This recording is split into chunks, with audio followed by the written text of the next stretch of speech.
You've been waiting by your phone, wondering why he's not texting. You've been told to give him space, to not be needy, to let him come to you when he's ready. But here's the brutal truth. Men don't reach out until one specific thing happens in their mind. And it has nothing to do with how much they like you, how great your last conversation was, or how perfect you are for each other. This isn't about playing games or using some texting formula. It's not about being mysterious or waiting 3 days to respond. And it's definitely not about pretending you don't care when you do. It's something that happens on a psychological level that he doesn't even recognize. But once it clicks, he can't help himself. You become the person he thinks about. You become the person he needs to talk to. And the craziest part? Most women accidentally make it impossible for this to ever happen. In this video, I'm going to break down exactly what that one thing is and how to create it in any interaction. Whether you're waiting for a guy to text you back, wondering why someone who seemed so interested suddenly went cold, or confused about why men pursue you initially but never follow through, this is the missing piece. So don't skip ahead. Don't click away. Because once you understand this, you'll never have to wonder if he's thinking about you again. This isn't manipulation. This is human psychology, and it changes everything. Let's dive in. You've probably heard it a million times. If a man wants to talk to you, he will. If he's not reaching out, he's just not that interested. But that's one of the biggest lies in modern dating. It's not just wrong, it's dangerous.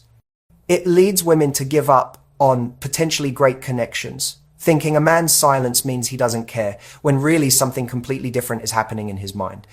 Here's what's really going on behind the scenes. Men don't contact women they like. They contact women who create a specific feeling in them. And that feeling isn't attraction or connection or even deep chemistry, it's open loops. Most women think they need to create closure and comfort. They think the path to a man's attention is being easy to talk to, agreeable, always positive and supportive.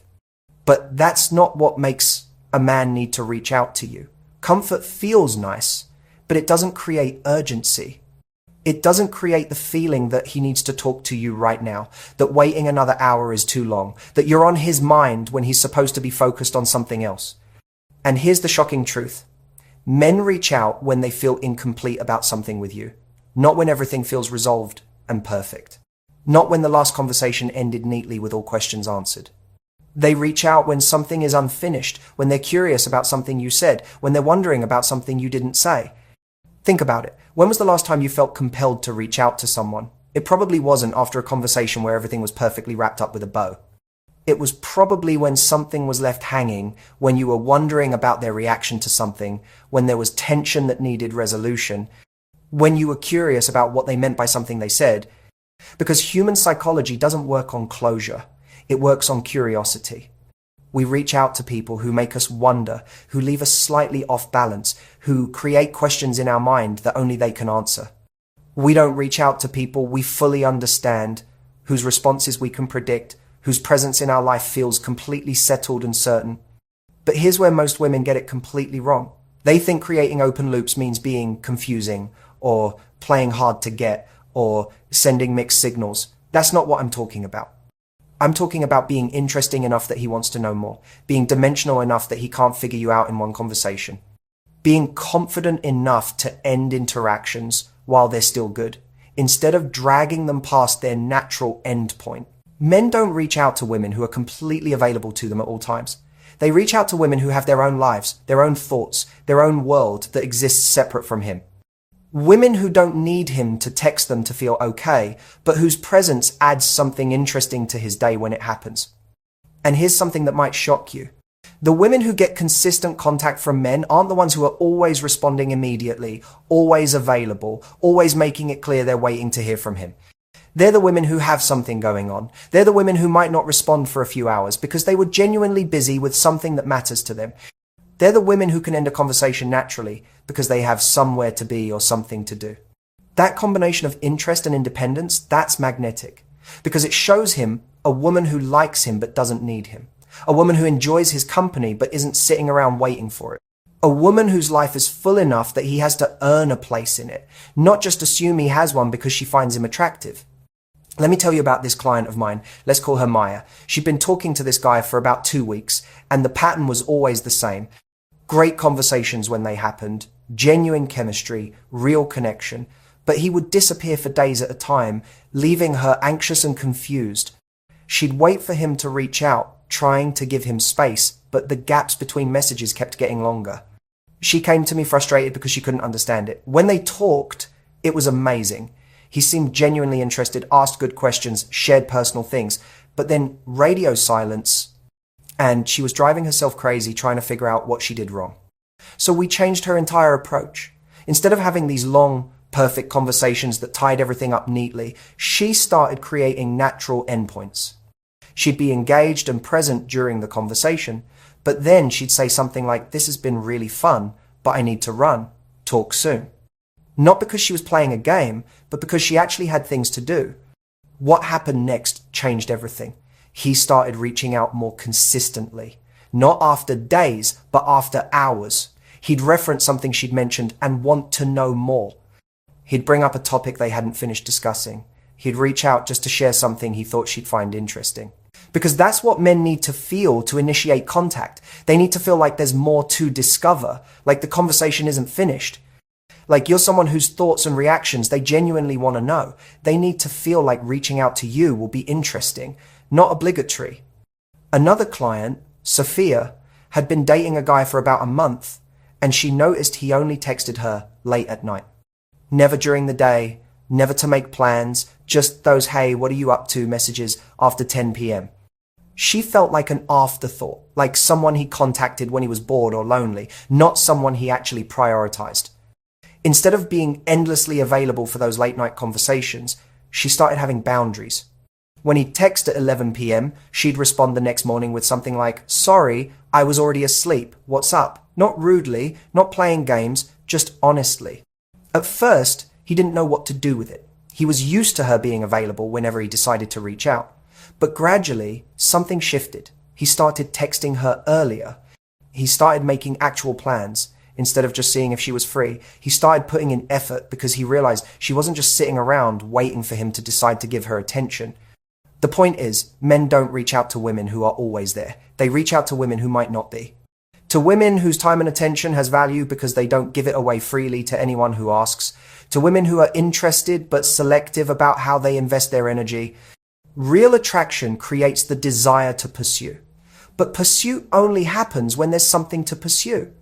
When you make yourself completely available, when you always respond immediately, when you're clearly waiting around for him to contact you, there's nothing to pursue. You've already given him everything without him having to do anything to earn it. And when a man doesn't have to work for your attention, when he knows you'll always be there, no matter how inconsistently he shows up, your value in his mind drops. Not because men are shallow or cruel, but because human psychology assigns value based on scarcity and effort. Things we work for matter more than things that are handed to us. Let's talk about what actually stops men from reaching out, because understanding the barriers is just as important as understanding the solution. The biggest contact killer isn't being too much or too available, it's being too predictable. When a man can predict exactly how you'll respond, exactly what you'll say, exactly how available you'll be, there's no curiosity driving him to reach out. Curiosity is what creates action. Predictability creates complacency. This shows up in subtle ways. It looks like always being the one to double text when he doesn't respond. It looks like always being enthusiastic and positive no matter what he says. It looks like never expressing a different opinion, never challenging him on anything, never showing him a side of you that surprises him. Here's what happens in his mind when you do this. You become background noise, not because you're boring or unworthy, but because he's already figured you out. He knows exactly who you are, how you feel, what you think. There's no mystery left. And without mystery, there's no magnetism. Men don't reach out to women they've completely figured out. They reach out to women who keep them slightly off balance, who say things they didn't expect, who have layers that take time to uncover. They reach out to women who are familiar enough to be comfortable, but unpredictable enough to stay interesting. Another major barrier is overinvestment in the early stages. This is when you're texting paragraphs while he's sending sentences. When you're asking 20 questions while he's asking 3. When you're sharing your deepest thoughts and feelings while he's still keeping things surface level. Men can sense this imbalance, and it makes them pull back. Not because they don't appreciate your openness, but because the energy isn't matched. You're treating a connection that's 2 weeks old, like it's 2 years old, and that disproportion creates discomfort. It feels too intense, too fast, and intensity without foundation doesn't feel romantic. It feels overwhelming. Here's another big one. Being emotionally available on demand while having no actual demands. This is when you're always there to listen to his problems, support his goals, validate his feelings, but you never share what's going on in your world. You never ask him to show up for you. You never give him the opportunity to add value to your life. Men need to feel useful. They need to feel like they matter in your world, like their presence makes a difference, like they contribute something meaningful to your experience. When you only exist as a support system for him while never letting him support you, the dynamic becomes one-sided, and one-sided dynamics don't inspire men to chase, because pursuit isn't just about attraction. It's about feeling needed in a healthy way. It's about sensing that reaching out to you will be mutually beneficial, that you'll both get something from the interaction. When you're always giving and never receiving, when you're always supportive but never need support, it creates an imbalance that feels uncomfortable, even if he can't articulate why. And here's something crucial. Men reach out to women who they think will be happy to hear from them, but not devastated if they don't.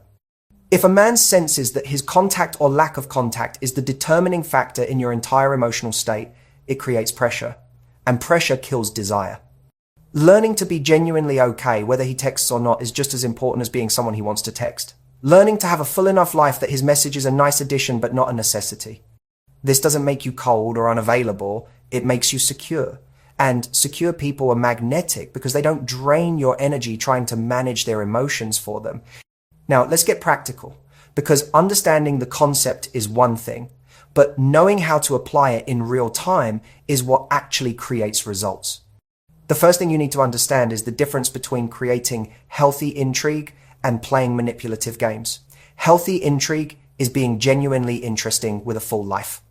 Manipulative games are pretending to be busy or ignoring messages on purpose just to make someone chase. Healthy intrigue sounds like, I'd love to continue this conversation later, but I'm meeting a friend for dinner. Let's pick this up tomorrow. Manipulative games sound like reading his message and deliberately waiting hours to respond, even though you're sitting at home doing nothing just to make him wonder. See the difference? One is authentic and respects both people's time. The other is strategic and rooted in trying to create artificial scarcity. Men can sense the difference, and manipulation always backfires eventually. Here's a simple way to start. Stop giving complete answers to every question. This doesn't mean being vague or evasive. It means leaving room for curiosity. When he asks about your weekend, instead of giving him a full report of everything you did, share one interesting thing and let him ask follow-up questions if he wants more details. For example, if he asks, how was your weekend? Instead of saying, it was great, I went to brunch with friends, then did some shopping, then watched a movie at home and meal prepped for the week, try something like, actually pretty interesting, I tried something I've never done before, how was yours? This creates an open loop. He now has questions. What did you try? Why was it interesting? This gives him a reason to continue the conversation if he wants to. It creates natural back and forth instead of you doing all the conversational heavy lifting. Another practical tip, end conversations while they're still good. This is the opposite of what most women do. Most women will keep a conversation going until it naturally dies out, until there's nothing left to say, until one person stops responding because the energy is gone. Instead, try this. When you're genuinely enjoying a conversation and it's going well, that's the perfect time to step away. Say something like, I'm really enjoying talking to you, but I need to get going. Let's continue this soon. The key is that you're ending on a high note, not letting the conversation peter out into awkward small talk or one-word responses. This leaves him wanting more instead of feeling like the well has run dry. It makes him look forward to talking to you again instead of feeling like you've already exhausted everything interesting. But here's what's crucial. This only works if you're being authentic. If you're actually busy with things that matter to you, if you actually have a life beyond waiting for men to text you, if you actually value your own time and energy, you can't fake this long term. Men will sense the difference between a woman who's genuinely engaged with her life and a woman who's pretending to be busy to seem more appealing. Here's another practical strategy. Share interesting things without needing his validation. Send him an article you found fascinating, a song that moved you, a thought you had about something completely unrelated to him. Not constantly, not as a way to get his attention, but occasionally as a way to share your inner world. This does two things. First, it shows him you're thinking about things beyond the relationship, that your mind is active and engaged with the world. Second, it gives him easy entry points to reach out to you. He can respond to what you shared, ask questions about it, share his own perspective. But the critical part is that you're not doing this to get a response. You're doing it because you genuinely thought he'd find it interesting. If he doesn't respond, it doesn't devastate you because you weren't depending on his reaction for validation. You were just sharing something cool with someone you thought might appreciate it. Men respond to women who give them opportunities to engage without making it feel mandatory. When you share something interesting, you're giving him an easy on-ramp to conversation. But because you're not demanding a response, you're not creating pressure. And lack of pressure makes men more likely to engage, not less. Now, let's address the biggest fear most women have about this approach. What if I step back and he never reaches out? What if creating space just makes him forget about me? What if I'm not constantly staying on his radar and he moves on to someone else? Here's the truth. If a man only contacts you when you're constantly in his face, making it impossible for him to forget you exist, then he's not actually interested in you.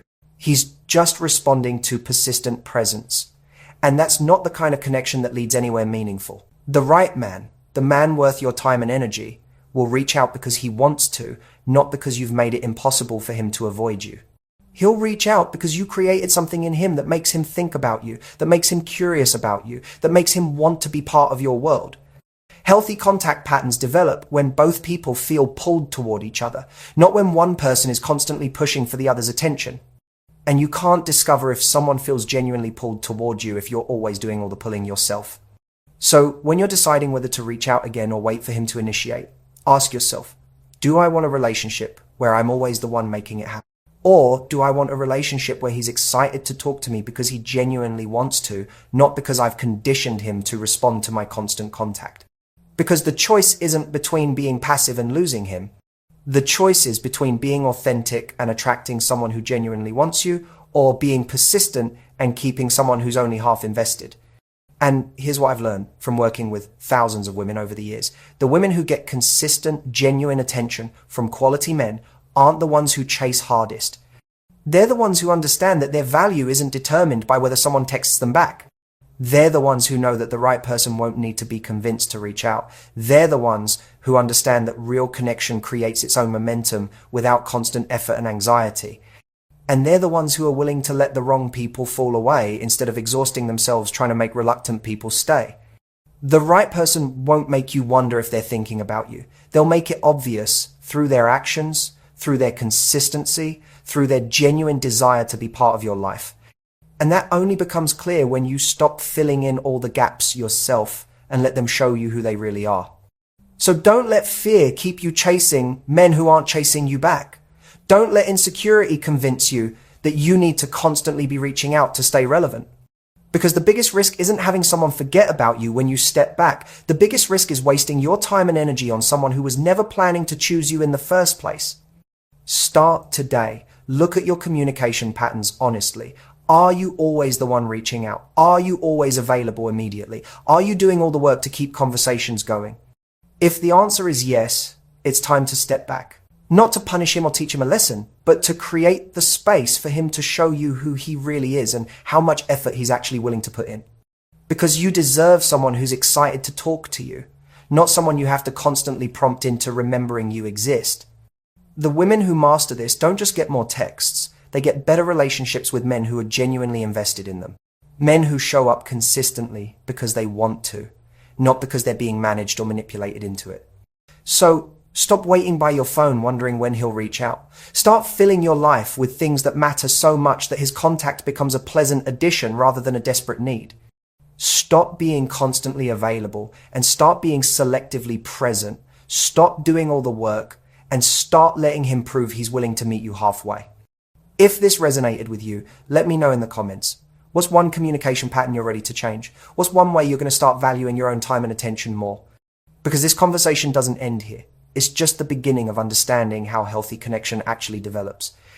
And you deserve nothing less than someone who's genuinely excited to be in contact with you.